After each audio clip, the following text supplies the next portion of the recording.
Assalamualaikum warahmatullahi wabarakatuh. Alhamdulillahirabbil alamin. Kembali lagi kita bersyukur atas kehadirat Allah Subhanahu wa taala yang mana atas limpahan rahmat, taufik dan hidayahnya sehingga pada pagi hari ini kita masih diberikan kesempatan oleh Allah Subhanahu wa taala untuk dapat menjalankan segala aktivitas kita dalam kondisi sehat walafiat seperti mana biasanya. Salawat berserta salam tidak lupa kita sampaikan kepada suri tauladan kita, yakni Nabiullah Muhammad sallallahu alaihi wasallam. Allahumma sholli ala sayyidina Muhammad wa ala ali sayyidina Muhammad. Bagaimana kabar anak-anak Bapak semua? Semoga anak-anak semua selalu diberikan kelimpahan sehat walafiat sehingga anak-anak semua bisa fokus dalam belajar, fokus dalam menuntut ilmu sebagai salah satu tanda berusaha yaitu cinta kepada Allah dan Rasul-Nya, yaitu berupa terus belajar dan terus belajar. Baiklah anak-anak Bapak semua, pada pagi hari ini kita akan belajar tentang mata pelajaran Pendidikan Agama Islam dan Budi Pekerti dengan materinya adalah membaca dan menghafal surah An-Nasr. Nah, anak-anak Bapak bisa perhatikan layar HP-nya masing-masing. Di sini kita akan belajar tentang surah An-Nasr, di mana surah An-Nasr adalah surah dalam Al-Quran, yaitu surat ke-110. Kemudian surah An-Nasr terdiri dari 3 ayat. Kemudian surah An-Nasr ini termasuk ke dalam surah Madaniyah. Ada yang tahu nggak anak-anak Bapak apa itu surat Madaniyah? Surat Madaniyah adalah surat yang diturunkan kepada Nabi Muhammad SAW setelah Nabi melaksanakan hijrah ke Madinah. Itu disebut dengan surah Madaniyah. Kemudian arti dari surah An-Nasr itu sendiri adalah pertolongan. Itu adalah arti dari surah An-Nasr. Nah, di sini bisa anak-anak Bapak lihat semua tentang teks surah An-Nasr. Oleh karena itu, kepada anak-anak Bapak semua, silakan buka Al-Qur'annya masing-masing, atau yang tidak, ataupun bisa langsung lihat di layar HP-nya masing-masing. Kita baca secara bersama-sama menggunakan tajwid yang benar. Yuk, 1, 2, 3. A'udzu billahi minasy syaithanir rajim. Bismillahirrahmanirrahim. Idza jaa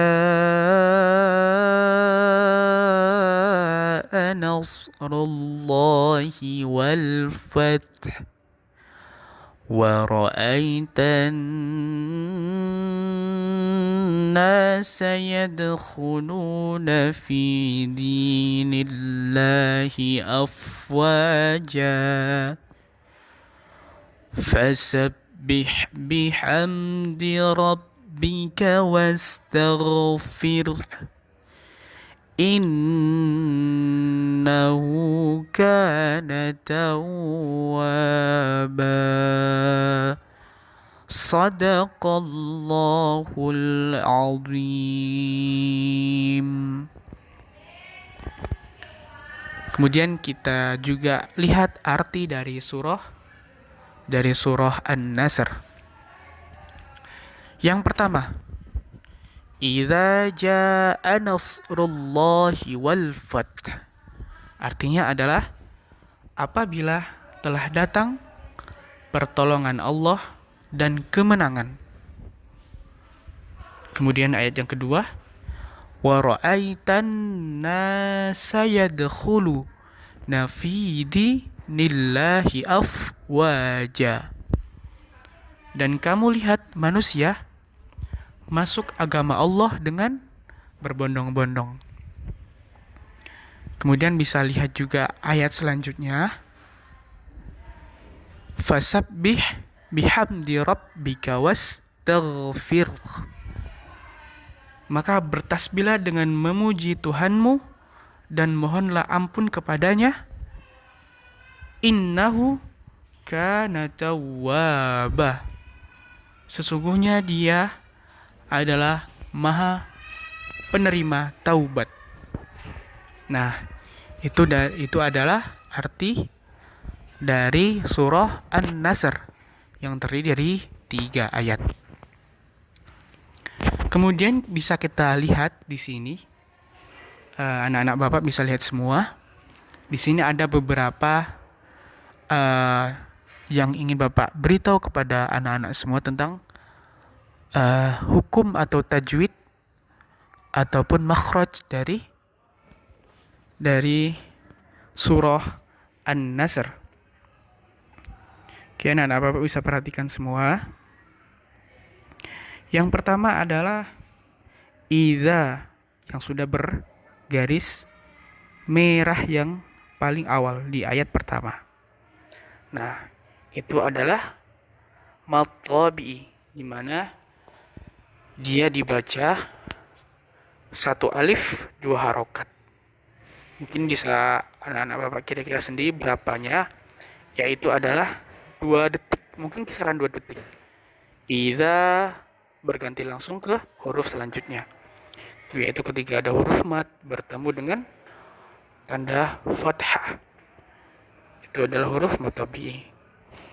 Kemudian garis merah yang kedua yaitu huruf ja, itu dibaca 5 harokat,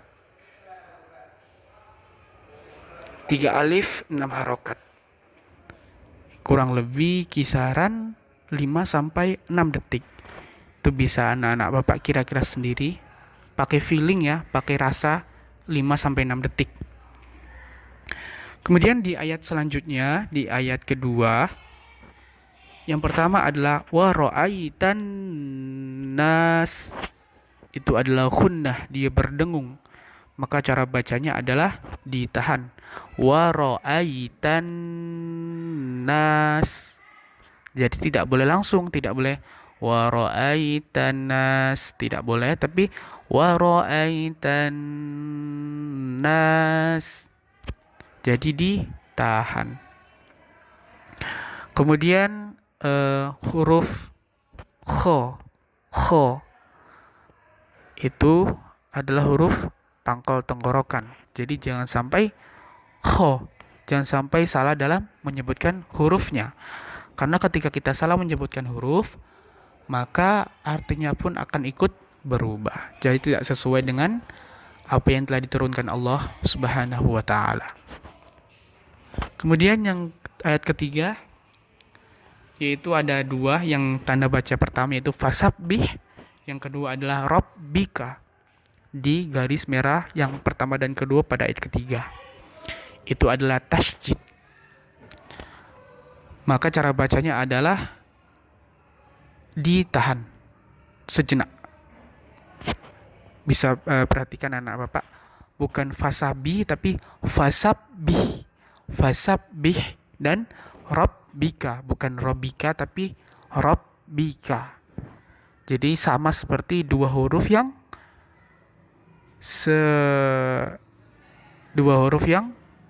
bersebelahan, fasabbih dan rabbika. Kemudian yang terakhir adalah innahu. Ini seperti ayat kedua tadi yaitu wa ra'aitan nas, cuman ini bunyinya adalah innahu. Dia sama-sama huruf nun dan huruf nun termasuk dalam huruf gunnah. Kemudian cara bacanya adalah didengungkan, ditahan. Innahu, bukan innahu. Kalau innahu salah, yang benar adalah innahu. Oke. Baiklah anak-anak Bapak semua, Bapak rasa untuk pertemuan kali ini kita cukupkan. Kepada anak-anak Bapak nanti silahkan dibaca, dilafalkan, dan juga dihafalkan. Nanti silakan anak-anak Bapak baca, kemudian bisa kirimkan ke WhatsApp grup ini guna nanti sebagai penilaian bagi Bapak kepada anak-anak semua. Baiklah anak-anak Bapak, semoga apa yang kita pelajari hari ini dapat anak-anak semua pahami dan bermanfaat untuk kedepannya, terutama dalam mengasah kemampuan kita dalam membaca Al-Quran. Baik, terima kasih anak-anak semua. Bapak akhiri, wassalamualaikum warahmatullahi wabarakatuh.